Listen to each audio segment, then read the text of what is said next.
Google is deepening its push into China as it seeks an edge in one of tech's most competitive fields, artificial intelligence. The company opened a new Beijing research facility last week, but the road ahead for Silicon Valley tech giants is still rocky.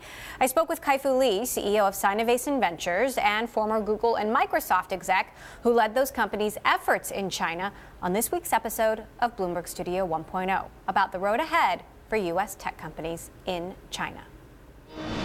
When I joined Google and went to China, we had made a decision we would comply by government laws. And that allowed us to grow a business from about 9% market share to 24%, and growing search revenue from nothing to almost $1 billion. So I thought we were given space to do our business. But ultimately, I think the legal restrictions and Google's values really didn't allow Google to continue to operate.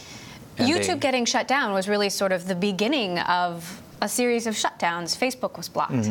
Twitter was blocked. None of these companies would have had any chance of succeeding in China because I think American companies were just too far removed from the Chinese users' needs. Google eventually agreed to create a Chinese interface, but that would get in such a way of the Silicon Valley-centric way of the world where one platform would serve the world.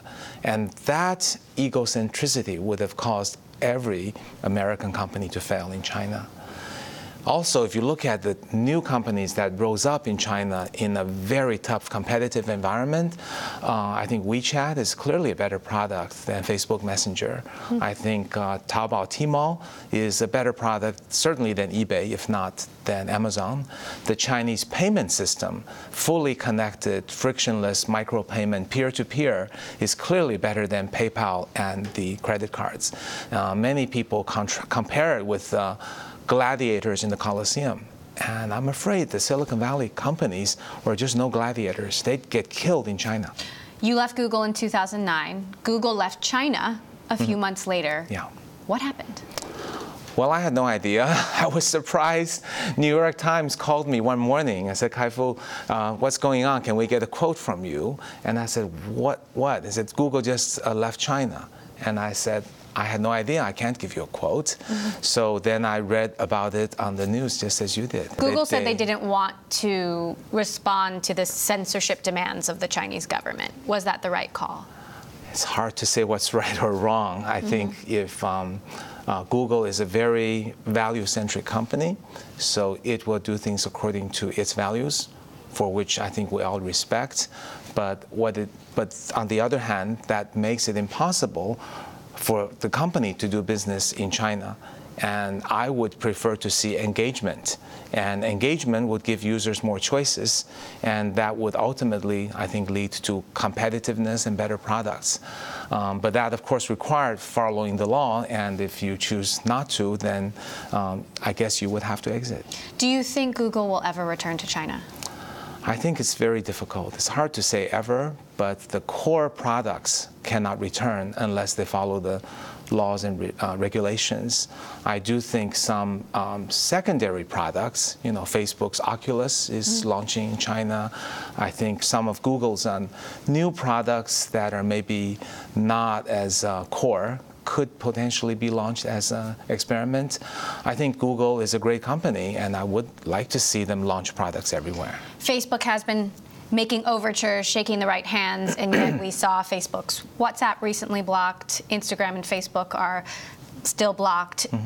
Do you see a scenario where Facebook can have a substantial presence there? If I were Mark, I would definitely launch Oculus. I would work hard in getting more Chinese companies to see Facebook as a platform for ads so that Chinese companies can project positive images worldwide. I would consider, if I were either Google or Facebook, launching the open source AI projects in China. China wants to be the world leader in AI, so there is a case where the interests are aligned. So it's always better to start in an area where the interests are aligned rather than go into an area where there's conflicting values. What do you make of Tencent's investment in Snap, buying a 12% stake? Is this the beginning of bigger U.S. ambitions? I think Tencent's very smart about making global investments. I think they teach a lot to the companies they invest in. I've spoken to Evan, and he really appreciates all that Tencent's taught them based on Chinese users' behaviors, social, and things like that. But I also think Evan has taught Tencent through its experiences. So Tencent's just this very powerful and amazing learning machine. So these investments are teaching what they know, just like Tencent and Facebook were connected by Yuri Milner, right? Mm-hmm. So there's learning going both ways.